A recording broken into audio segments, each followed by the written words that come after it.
मनुष्य भय के मारे पर्वत, वन, उद्यान, वृक्ष और चैत्य आदि की शरण में जाता है, लेकिन यह शरण मंगलदायी नहीं है, यह शरण उत्तम नहीं है, क्योंकि इन शरणों में जाकर सब दुखों से मुक्ति नहीं मिलती।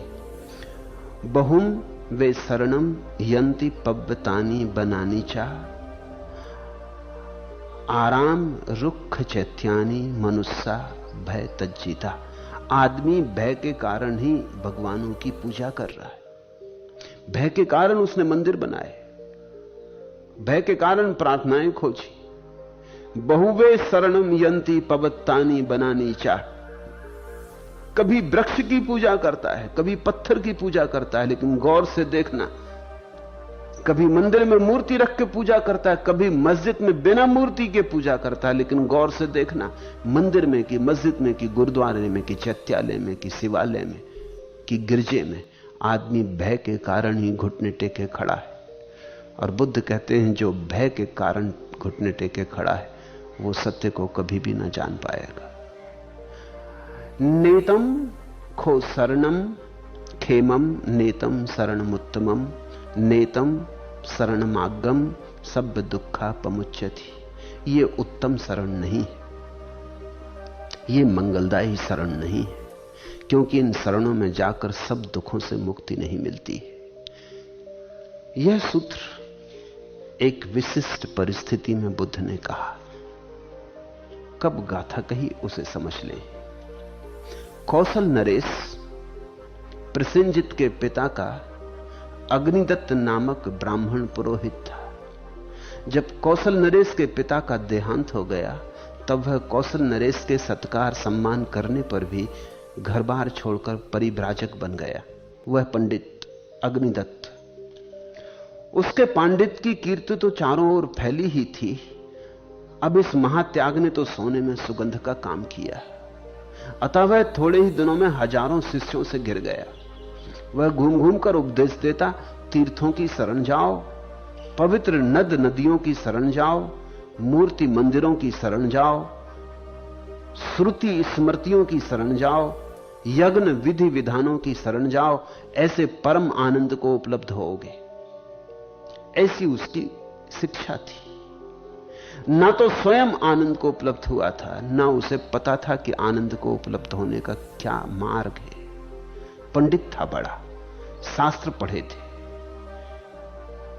विधि विधान यज्ञ का बोध था उसे, क्रियाकांडी था, शास्त्रों का उल्लेख कर सकता था, शास्त्रों के उदाहरण दे सकता था। स्मृति उसकी बड़ी प्रखर थी। सम्राट का पुरोहित था तो वैसे ही प्रतिष्ठित था, और जब सब त्याग कर दिया उसने तब तो उसकी प्रतिष्ठा का क्या कहना। हजारों लोग उसके शिष्य होने लगे। न केवल वो ये कहता कि नदी, पहाड़ों, मंदिरों, मूर्तियों, श्रुति स्मृतियों, शास्त्रों की शरण जाओ, वो बुद्ध के विपरीत भी कहता है।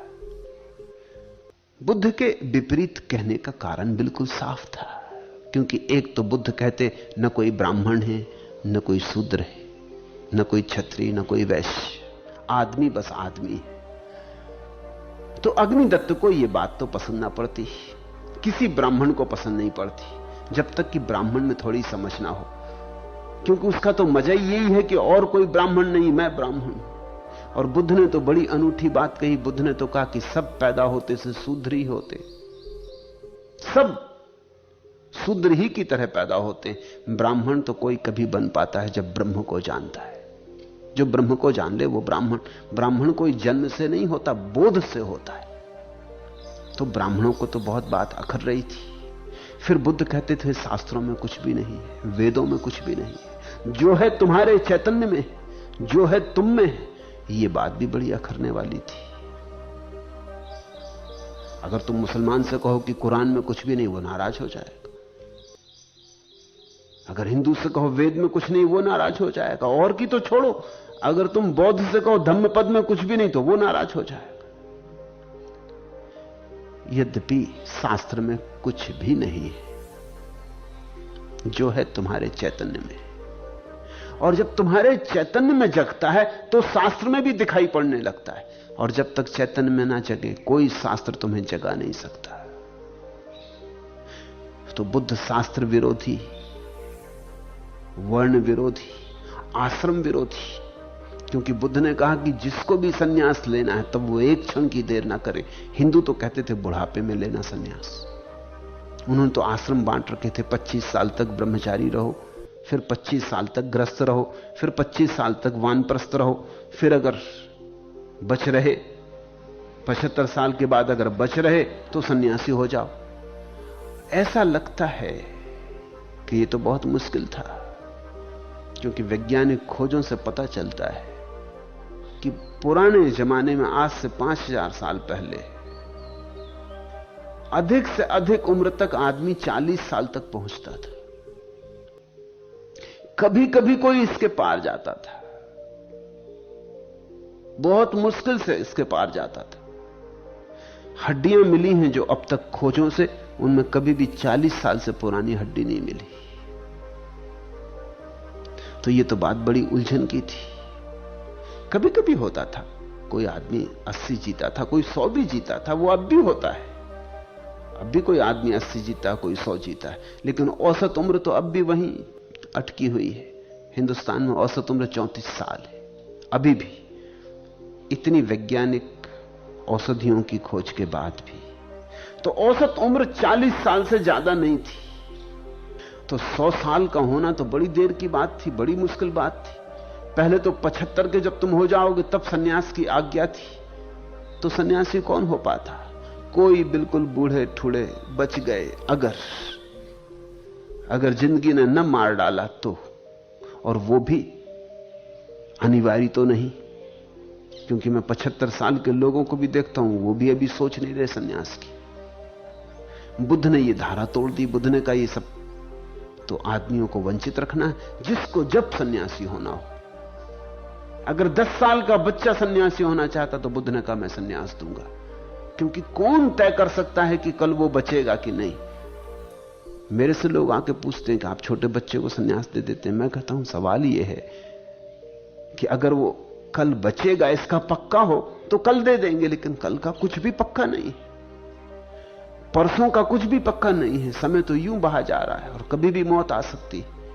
और मौत कोई आश्रम को मानती नहीं कि हम 100 साल के बाद आएंगे, क्योंकि मौत कोई हिंदू थोड़ी है। तो बुद्ध ने कहा जिसको जब सन्यास लेना है, जिस घड़ी, उसी घड़ी सन्यास ले ले। यह बड़ी उपद्रव की बात थी। इससे पूरा हिंदू ढांचा अस्त व्यस्त हो गया। वर्ण तोड़वा दिए, आश्रम तोड़वा दिए। वर्णाश्रम तो हिंदू धर्म का आधार है। तो नाराज थे पंडित, नाराज थे ब्राह्मण, नाराज थे पुरोहित, और उनका सब व्यवसाय ही छीन लिया। क्योंकि पुरोहित जीता ही इस बात पर है, ब्राह्मण जीता ही इस बात पर है कि शास्त्र सुनो, सत्यनारायण की कथा करवाओ, इससे सब हो जाएगा। कि गंगा जाओ, त्रिवेणी पे नहाओ, कुंभ मेले में जाओ, सब हो जाएगा, पाप धुल जाएंगे। कि पत्थर की पूजा करो, कि मंदिर की पूजा करो। ऐसे ब्राह्मण जीता रहा है, ये उसका व्यवसाय है। तो बुद्ध ने तो जड़ काट दी, सारा व्यवसाय उखाड़ दिया।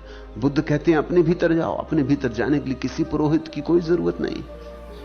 बुद्ध कहते हैं तुम्हारा भगवान तुम्हारे भीतर, किसी को बीच में लेने की आवश्यकता नहीं है। इशारा समझ लो और अंदर चले जाओ। तो नाराज था वो। और जैसा बुद्ध कहते थे बुद्धत्व की शरण जाओ, ऐसा वो कहता था बुद्धत्व की शरण से क्या होगा, तुम शास्त्र की शरण जाओ, परंपरा की शरण जाओ। एक बार यह अग्निदत्त अपने शिष्यों सहित श्रावस्ती के पास विहार कर रहा था, और भगवान बुद्ध भी श्रावस्ती में विराजमान थे। तो भगवान ने अपने एक प्रमुख शिष्य मोदगलायन को बुलाकर कहा।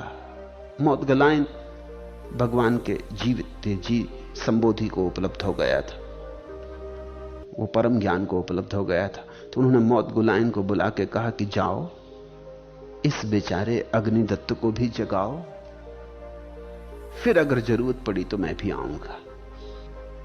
तो मौत गलायन गए, लेकिन सोयों को जगाना इतना आसान तो नहीं। फिर सोए हुए पंडित हों तो और भी मुश्किल, और फिर उनके पास शिष्यों की भीड़ हो तब तो करीब करीब असंभव। लेकिन भगवान ने कहा तो मौत गलायन गए। अग्निदत्त ने तो उनमें जरा भी रुचि न ली, उसने तो उनसे बैठने को भी न कहा। वो तो विवाद पर तैयार हो गया। वो तो विवाद करने ना आए थे, वो तो कोई संदेश देने आए थे, लेकिन वो संदेश सुनने को भी राजी न था। ऐसे बातचीत में रात हो गई तो मौत गलायन ने कहा कि मुझे कम से कम रात तो आपके आश्रम में रुक जाने दें। लेकिन अग्निदत्त ने इस आश्रम में इस तरह के लोगों के रुकने का कोई संभावना नहीं। तुम भ्रष्ट हो और तुम दूसरों को भ्रष्ट करना चाहते। एक बुद्ध पुरुष को भी देख के पंडित पहचान ना सका। पंडित की आंखें ऐसी अंधी होती, शास्त्रों से इतनी भरी होती हैं कि सामने ज्योति खड़ी हो तो भी दिखाई नहीं पड़ती। मजबूरी थी तो मौत गलायन पास में ही बालूका की एक राशि पर नदी के किनारे जाके सो रहे। ठंडी रात थी और अग्निदत्त और उसके शिष्य बड़े प्रसन्न हुए, क्योंकि उस बालूका राशि पर कोई जाता नहीं था। वहां एक नागराज का निवास था और वो नागराज बड़ा खतरनाक था, और आदमी वहां पहुंच जाए तो खत्म ही, जिंदा वहां से कोई लौटता नहीं था। तो उन्होंने सोचा चलो झंझट टली। और ये भी कैसे आदमी को बुद्ध ने भेजा जिसको इतना भी बोध नहीं है, यहां मौत आएगी। सुबह तो जल्दी जल्दी शिष्य उठे अग्निदत्त के और देखने गए कि देखें मरा हुआ पड़ा होगा बेचारा। वहां जाके देखे तो चकित हो गए। वो तो ध्यान लगाए बैठे और नागराज अपना फन उनके ऊपर किए रक्षा कर रहा है। चकित भागे सभी शिष्य। अग्निदत्त अकेला रह गया, अपने आसन पर बैठा। उसे बड़ा बुरा भी लगा, बड़ी गिलानी भी हुई, उत्सुकता भी जगी। वो भी देखना चाहता था तो वैसा ही जैसे बच्चे होते हैं, कोई बोध तो उसे था नहीं।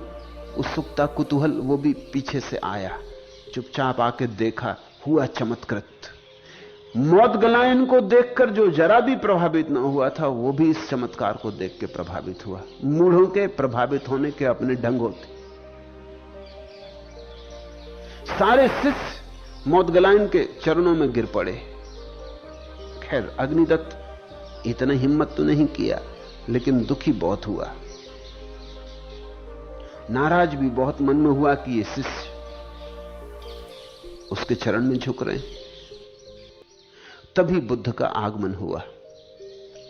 जब बुद्ध आके खड़े हो गए, मौत गलायन ने आंख खोली, वो उनके चरणों में गिरा। मौत गलायन अपने गुरु के चरणों में गिरा। तब तो शिष्य बड़े हैरान हुए। उन्होंने कहा कि जब ये शिष्य इतना चमत्कारी, तो इसके गुरु का क्या कहना। वो सब बुद्ध के चरणों में गिरे। अग्निदत्त ने डरते डरते बुद्ध से पूछा कि ये चमत्कार क्या है।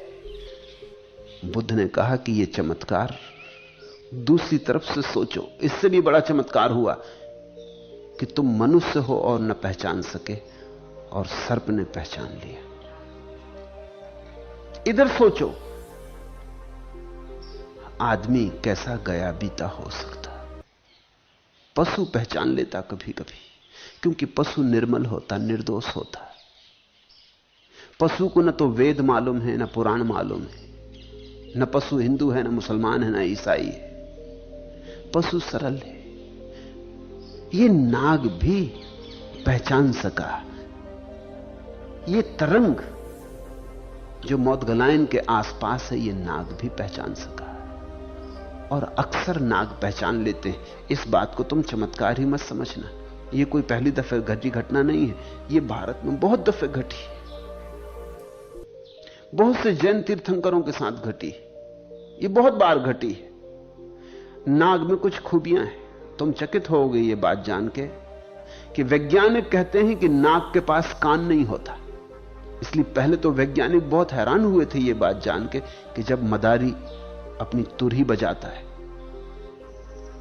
तो नाग फन क्यों हिलाने लगता है, क्योंकि उसके पास कान तो है ही नहीं, तो ध्वनि तो सुन ही नहीं सकता नाग तो बिल्कुल बहरा है, वज्र बहरा, ध्वनि तो उसके भीतर पहुंच ही नहीं सकती। तो वैज्ञानिक तो बड़े हैरान थे कि मामला क्या है। तो पहले तो उन्होंने सोचा कि शायद वो मदारी जो अपना सिर हिलाता है उसको देख के नाग भी सिर हिलाने लगता है, क्योंकि सुन तो सकता ही नहीं। तो फिर उन्होंने मदारियों से तुरही बजवाई और कहा कि सिर मत हिलाना और तुरही मत हिलाना, लेकिन नाग ने तब भी फन हिलाए। तब खोजबीन और आगे बढ़ी। अब तथ्य समझ में आ गया है, नाग के पास कान तो नहीं है, लेकिन उसका पूरा शरीर इतना संवेदनशील है कि ध्वनि को पकड़ता है, पूरा शरीर। ऐसा कहो कि उसका पूरा शरीर कान का काम करता है। कान भी है तो चमड़ी ही, हड्डी और चमड़ी। तुम्हारा छोटा सा कान सुनता है, उसका पूरा शरीर सुनता है, अलग से कान की उसे जरूरत नहीं है। यह नवीनतम खोज है और भारत में यह अनुभव बहुत बार हुआ है कि बुद्ध पुरुषों के पास जहां आदमी नहीं पहचान पाए वहां नाग पहचान गए, क्योंकि बुद्ध पुरुषों की जो तरंग है, उनके आसपास जो विद्युत है, वो जो सूक्ष्म लहर है, वो लहर नाग का पूरा शरीर पकड़ लेता है। वो मस्त हो जाता है, वो डूब जाता है। हिंदुओं ने इसलिए नाग की पूजा शुरू की, क्योंकि नाग अनूठा है। ऐसा कोई दूसरा पशु पक्षी या जानवर नहीं जैसा नाग। उसमें कुछ खूबियां हैं, और सबसे बड़ी खूबी यह है कि बुद्ध पुरुषों की पहचान की क्षमता है उसमें। जो बुद्ध पुरुषों को पहचान लेता हो, उसमें कुछ ना कुछ बुद्धत्व की किरण होनी चाहिए। बुद्ध ने कहा, पागल, तू इससे प्रभावित हो रहा है, लेकिन यह नहीं सोचता कि मौदगलायन तेरे पास आया, मैंने उसे भेजा और तू अंधे की तरह रहा, तूने देखा नहीं। ऐसी अवस्था में अग्निदत्त किम कर्तव्य विमूढ़ बुद्ध के सामने खड़ा रह गया। एक मन झुकने का होने लगा, एक मन अकड़ने का। ब्राह्मण कैसे झुक जाए छत्री के पैर में? पंडित ज्ञानी अपने को मानता था, इतने शिष्य कैसे झुक जाए? लेकिन भीतर कोई चीज झुकने को भी होने लगी। तब बुद्ध ने पूछा कि अग्निदत्त, तेरी शिक्षा का सार क्या है? तू लोगों को क्या समझाता है? तो उसने अपना सूत्र दोहराया, तीर्थों की शरण जाओ, पवित्र नद नदियों की शरण जाओ, मूर्ति मंदिरों की शरण जाओ, श्रुति स्मृतियों की शरण जाओ, यज्ञ विधि विधानों की शरण जाओ, ऐसे परम आनंद को उपलब्ध होगे। बुद्ध ने कहा, पागल, इन शरणों से कोई कभी दुख से छुटकारा पाया है? तूने पाया? तू अपनी कह, तुझे दुख से छुटकारा मिला है? तेरे जीवन में आनंद की किरण उतरी है? और कम से कम एक बार बेईमानी मत कर। मैं तेरा साक्षी तेरे सामने खड़ा हूं, तूने सुख पाया है? और जो तुझे नहीं मिला तो तेरी शिक्षा से दूसरों को कैसे मिल जाएगा? काश दुनिया के बहुत से गुरु इस बात को थोड़ा देख लें अपने भीतर, तो बहुत लोगों की भटकन बच जाए। तब बुद्ध ने ये गाथा कही, बहुवे शरणम यंती पवत्तानी वनानी चा। मनुष्य भय के मारे पर्वत, वन, उद्यान, वृक्ष और चैत्य आदि की शरण में जाता है। आराम रुख चैत्यानि मनुष्य भय तज्जिता। ये सब भय के कारण हो रहा है, ये किसी समझ के कारण नहीं। लेकिन ये शरण मंगलदायी नहीं है। मनुष्य वृक्ष के सामने झुके कि पहाड़ के सामने झुके कि नदी के सामने झुके, इससे क्या होगा? मनुष्य बुद्धत्व के आगे झुके तो कुछ हो सकता है। नेतम खो शरणमम खेमम नेतम शरणमुत्तमम नेतम शरणमागम सब दुखा पमुच्यति। ऐसे दुखों से मुक्ति नहीं मिलती जो बुद्ध धर्म और संघ की शरण में गया।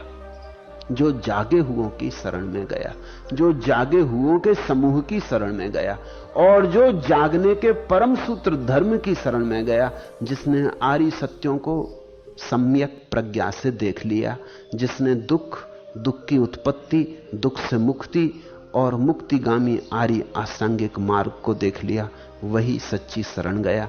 यही मंगलदायी शरण है, यही उत्तम शरण है।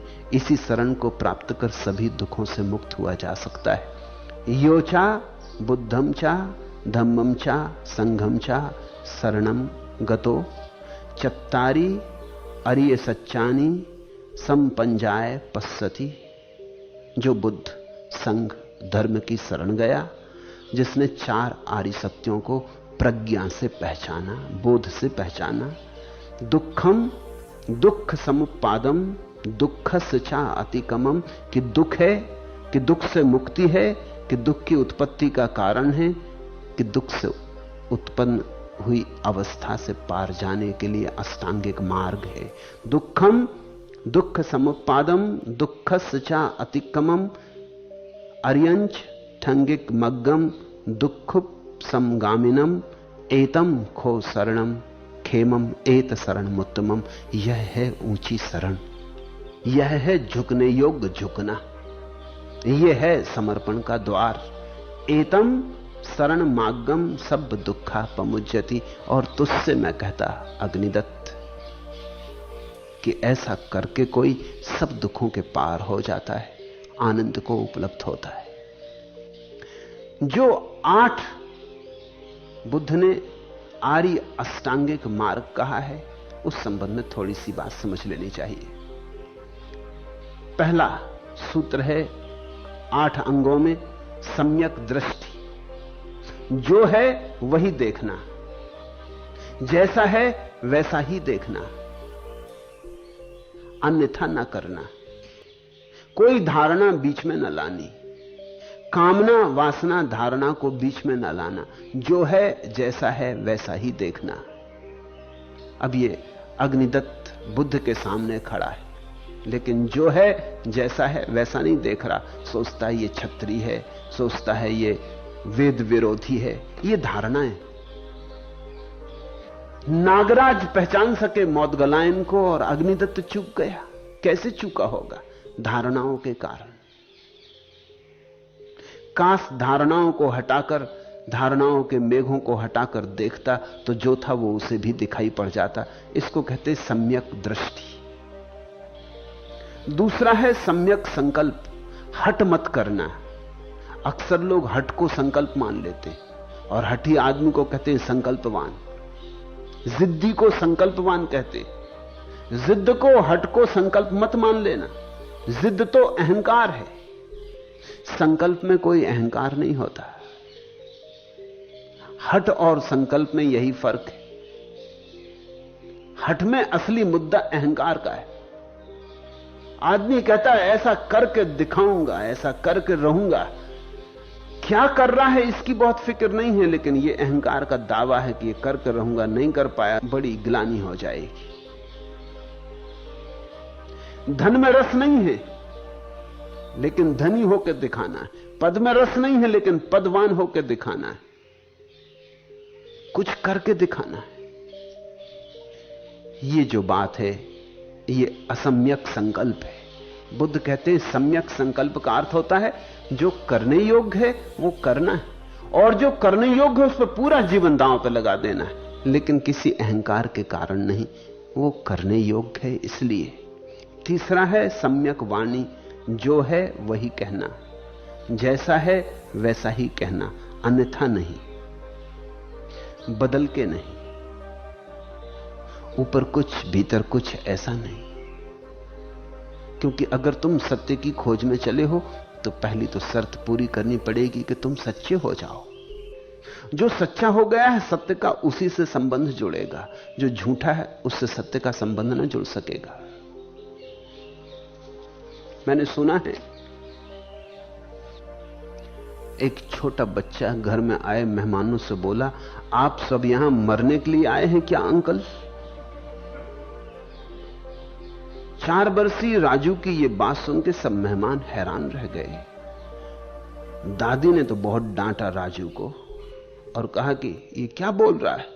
राजू ने कहा मुझे क्या मालूम, मां ही कह रही थी मुझे सुबह कि अगर मुझे पता होता कि ये सब यहां आकर मरेंगे तो मैं छुट्टियों में कहीं और चली जाती। मेहमान घर में आता है तो भाव कुछ, कहते कुछ, बताते कुछ। सुबह किसी को मिल जाते हो तो मन तो ये होता कहां से इस दुष्ट की शकल दिखाई पड़ गई, मगर ऊपर से कहते हो कि दर्शन हुए, बड़े दुर्लभ, बड़े दिनों में दिखाई पड़े, बड़ी कृपा हुई। और भीतर ये कि ये दुष्ट न दिखाई पड़ता तो अच्छा, पता नहीं मुकदमा जीतेंगे कि हारेंगे, ये सुबह से कहां दर्शन हो गए। सम्यक वाणी का अर्थ होता है जैसा है, चाहे जो भी कीमत चुकानी पड़े, पाखंड नहीं। अगर कोई बात पसंद नहीं पड़ती तो निवेदन कर देना कि पसंद नहीं पड़ती। अगर कोई बात पसंद पड़ती है तो निवेदन कर देना कि पसंद पड़ती है। झुठलाना मत, झूठे पाखंड अपने आसपास खड़े मत कर। मुल्ला नसरुद्दीन का एक बहुत पुराना मित्र उसके घर आया।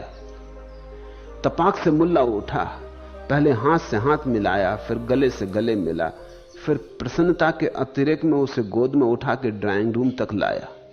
अंदर आया तो पत्नी ने कुढ़ के पूछा कि मुल्ला, जब मेरी कोई सहेली आती तो तुम्हें जैसे सांप सूंघ जाता है, तब भी कभी प्रसन्न हुए हो इतना? मुल्ला ने कहा, भगवान कुछ मत पूछ, प्रसन्न तो इससे भी ज्यादा होता हूं, मगर प्रकट नहीं कर सकता। अगर तू कह दे कि प्रकट करने की छूट है तो अगली दफा देखना, तेरी सहेली को जो पकड़ूंगा गोद में बिठाऊंगा तो छोड़ूंगा ही नहीं। मन तो यही होता है कि खूब प्रसन्न हो, लेकिन तेरे डर के कारण नहीं हो पाते। तुम अपने जीवन में थोड़ा देखना, तुम कुछ हो भीतर बाहर कुछ बताए चले जाते हो। धीरे धीरे ये बाहर की परत इतनी मजबूत हो जाती कि तुम भूल ही जाते हो कि तुम भीतर क्या हो। सम्यक वाणी का अर्थ होता है धीरे धीरे सभी अर्थों में, दृष्टि में, संकल्प में, वाणी में हृदय की अंतरतम अवस्था को झलकने देना। चौथा है सम्यक कर्मांत, वही करना जो वस्तुतः तुम्हारा हृदय करने को कहता है। व्यर्थ की बातें मत किए चले जाना, किसी ने कह दिया तो कर लिया। अक्सर तुम करते हो ऐसा। पड़ोसी एक मोटर खरीद लाया, कार खरीद लाया, अब तुमको भी खरीदनी। तुम्हें एक दिन पहले तक कोई कार नहीं खरीदनी थी, तुम बिल्कुल मजे में जी रहे थे। अब एक झंझट आ गई, पड़ोसी का अनुकरण करना है। अधिक लोग अनुकरण में ही मारे जाते। सम्यक कर्मांत का अर्थ होता है वही करना जो तुम्हें करने योग्य लगता है। ऐसे हर किसी की बात में मत पड़ जाना, नहीं तो तुम्हारी छीछा लेदर हो जाएगी। हजारों लोग हजारों ढंग के काम कर रहे हैं, अगर तुम हर दिशा में दौड़ने लगे तो तुम्हारा कर्म धीरे धीरे बिखर जाएगा, तुम्हारी धारा हजार खंडों में टूट जाएगी, तुम सागर तक न पहुंच पाओगे। सम्यक कर्मांत का अर्थ है एक दिशा पर नजर रखना, जो तुम्हें करना है वही करना, और दिशाओं में अपने जीवन श्रम को मत बढ़ जाने देना। तब तुम्हारे भीतर एक समंजन, एक समरसता पैदा होगी। अभी तो ऐसा है कि बहुत खंड है, कुछ कहते, कुछ सोचते, कुछ करते, आज कुछ करते, कल कुछ करते, परसों कुछ करने लगते। इधर एक मकान उठाना शुरू किया, फिर आधा छोड़ दिया, फिर दूसरा मकान बनाने लगे। इधर एक कुआं खोदा 2 हाथ, फिर छोड़ दिया, फिर दूसरा कुआं खोदने लगे। ऐसे करते तो तुम बहुत हो, लेकिन फल हाथ नहीं आता। फल आने के लिए सातत्य चाहिए। मेरे पास लोग आते हैं, वो कहते हैं ध्यान करना कई दफे शुरू करते हैं, फिर बंद हो जाता है। एक दिन करते, 2 दिन करते, फिर छूट जाता है, फिर लौटते, फिर करते, फिर टूट जाता है। तो फिर नहीं होगा।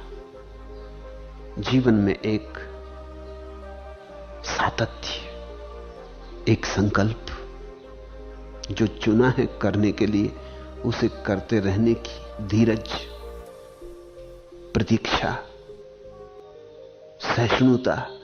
आज ही फल तो नहीं आ जाएगा, बीज बोए हैं तो वक्त लगेगा, प्रतीक्षा करनी पड़ेगी, मौसम आएगा ठीक अनुकूल, तब बीज अंकुरित होंगे, फिर वृक्ष बड़े होंगे, वर्षों लगेंगे, तब कहीं फल होंगे, प्रतीक्षा करनी होगी। पांचवा है सम्यक आजीव।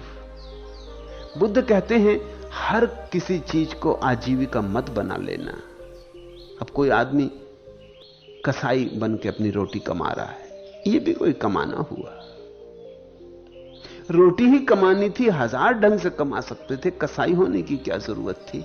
यह बड़ा असम्यक आजीविका है कि कोई स्त्री वैश्या होकर रोटी कमा रही है। कोई सम्यक आजीविका खोजना। रोटी तो कमानी ही, यह बात सच है, लेकिन सम्यक खोजना। और ध्यान रखना, अगर तुम्हारी आजीविका सम्यक हो तो तुम्हारे जीवन में शांति होगी। अगर तुम्हारी आजीविका सम्यक हो तो सत्य और तुम्हारे बीच अनेक बाधाएं कम हो जाएंगी। अब अगर कोई आदमी झूठ का ही धंधा कर रहा है, समझो कि वकील है, अब बड़ा मुश्किल होगा इसको जीवन में सत्य को लाना। इसका धंधा ही झूठ है, झूठ इसकी आजीविका है। झूठ में जितना पारंगत होगा उतनी ही सफलता मिलने वाली है। अब सत्य से तो ये डरेगा, सत्य का तो कोई संबंध ही नहीं इसकी आजीविका से, इसको तो झूठ को ही सत्य सिद्ध करना है। और ध्यान रखना, वही वकील सफल होता है जो अदालत में झूठ को सत्य सिद्ध ही नहीं करता, बल्कि इस तरह सिद्ध करता है कि लगे कि सत्य है ही, खुद भी आंदोलित दिखाई पड़ता है, तो उसे पक्का भरोसा है कि यह सच है। झूठ को बोलते वक्त ऐसे बोलता है कि जैसे वो खुद आंखों से देखा है, सामने मौजूद था। क्योंकि अगर वकील खुद ही आश्वस्त नहीं है तो अदालत को आश्वस्त नहीं कर पाएगा। अगर भीतर खुद ही जान रहा है कि झूठ है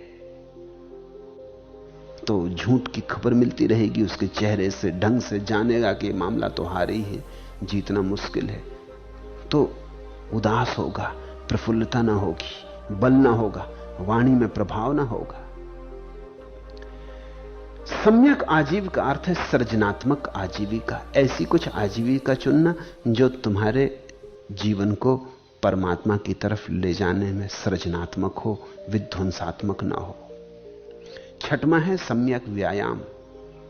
अति ना करना, बुद्ध कहते हैं। कुछ लोग हैं आलसी और कुछ लोग हैं अति कर्मठ, दोनों ही नुकसान में पड़ जाते। आलसी उठते ही नहीं तो पहुंचे कैसे? कर्मठ मंजिल के सामने से भी निकल जाता दौड़ता हुआ, रुके कैसे? वो रुक ही नहीं सकता। रुकने की उन्हें आदत नहीं। मैं दोनों तरह के लोगों को जानता हूं, दोनों ध्यान में नहीं पहुंच पाते। आलसी कुछ करते ही नहीं, कर्मठ ज्यादा कर जाता है, ज्यादा कर जाता है। अगर तीर लेकर निशान लगाने गए हो तो निशाना सम्यक होना चाहिए। अगर थोड़ा नीचे पड़ा तो भी चूक जाएगा तीर, थोड़ा ऊपर पड़ गया तो भी चूक जाएगा तीर। और जब तुम तीर को चलाओ तो प्रत्यंचा सम्यक खींचनी चाहिए। अगर थोड़ी कम खींची तो पहले ही गिर जाएगा तीर, अगर थोड़ी ज्यादा खींच गई तो आगे निकल जाएगा तीर। इसलिए बुद्ध का जोर अति वर्जित करने पर है। बुद्ध कहते हैं सम्यक्त्व, मध्य, मध्यम निकाय, सम्यक व्यायाम। और सातवां है सम्यक स्मृति, व्यर्थ को भूलना और सार्थक को संभालना। तुम अक्सर उल्टा करते हो, सार्थक तो भूल जाते हो, व्यर्थ को याद रखते हो। कुछ ऐसा है कि हीरे हीरे तो छोड़ देते हो, कूड़ा कचरा सब इकट्ठा कर लेते हो। जीवन में जो भी बहुमूल्य हो उसको तो विसार देते हो। सबसे ज्यादा बहुमूल्य तो तुम्हारी चेतना है, उसको तो तुम बिल्कुल विसार के बैठ गए हो। और ठीक रहे इकट्ठे कर रहे हो और उनका हिसाब लगा रहे हो। तिजोरी में कितने रुपए हैं तुम्हें पता है, लेकिन तुम्हारे भीतर कौन बैठा है ये तुम्हें पता नहीं। इसको बुद्ध ने कहा सम्यक स्मृति। बुद्ध के स्मृति शब्द से ही संतों का सुरति शब्द आया। सुरति स्मृति का ही अपभ्रंश है। जिसको कबीर सुरति कहते, वो बुद्ध की स्मृति ही है। उसको ही थोड़ा मीठा कर लिया। सुरति, अपनी याद, अपनी पहचान।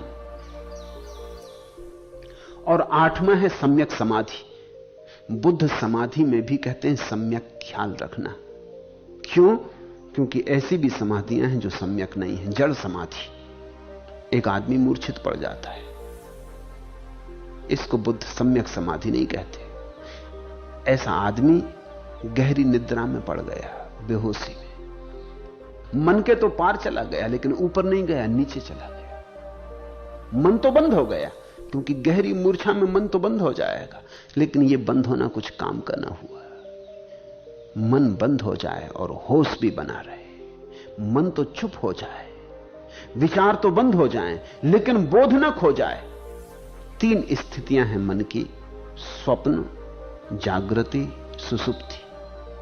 स्वप्न तो बंद होना चाहिए, चाहे सम्यक समाधि हो चाहे असम्यक समाधि हो। स्वप्न तो दोनों में बंद हो जाएगा, विचार की तरंगें बंद हो जाएंगी। लेकिन जड़ समाधि में आदमी गहरी मूर्छा में पड़ गया, सुसुप्ति में डूब गया, उसे होश ही नहीं है। जब वापस लौटेगा तो निश्चित ही शांत लौटेगा, बड़ा प्रसन्न लौटेगा, क्योंकि इतना विश्राम मिल गया।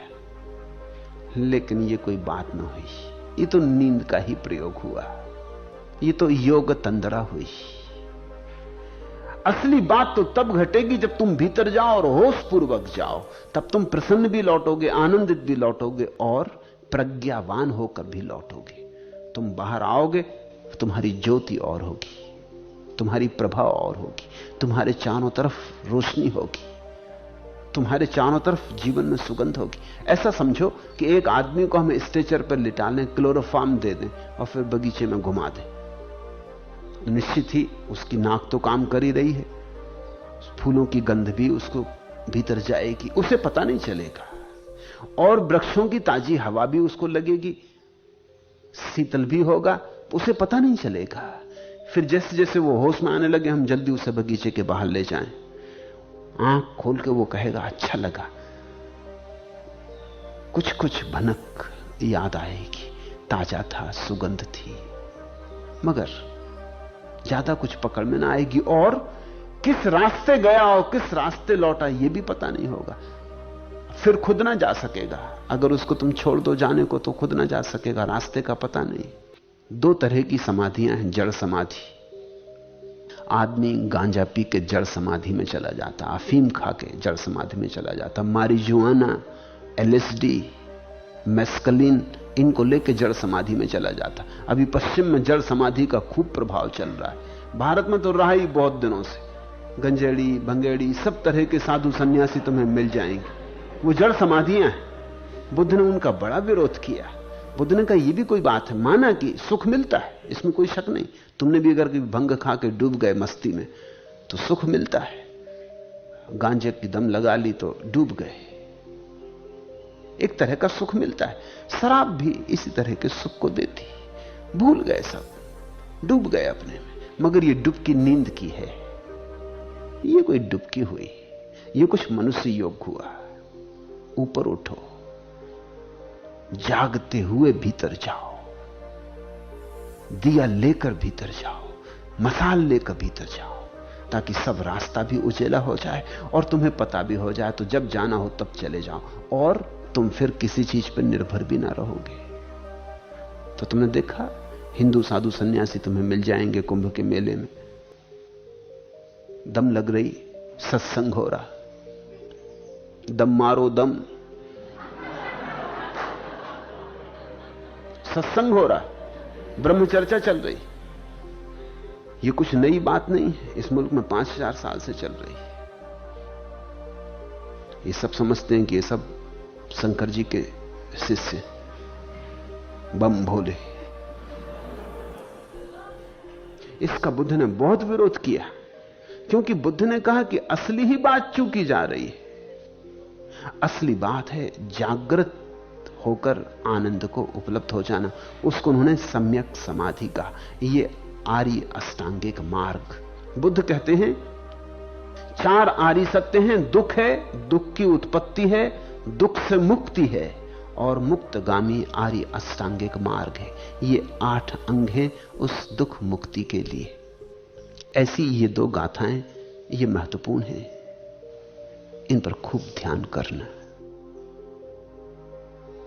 अब न गहरी नींद में तुम सो सकोगे, गीत गाकर मैं जगाने आ रहा हूं। अतल अस्ताचल तुम्हें जाने न दूंगा, अरुण उदयाचल सजाने आ रहा हूं। ऐसा बुद्ध का संदेश। अब न गहरी नींद में तुम सो सकोगे, गीत गाकर मैं जगाने आ रहा हूं। अतल अस्ताचल तुम्हें जाने न दूंगा, अरुण उदयाचल सजाने आ रहा हूं। कल्पना में आज तक उड़ते रहे तुम, साधना से सिहर कर मुड़ते रहे तुम। अब तुम्हें आकाश में उड़ने न दूंगा, आज धरती पर बसाने आ रहा हूं। सुख नहीं यह नींद में सपने संजोना, दुख नहीं यह शीश पर गुरुभार ढोना।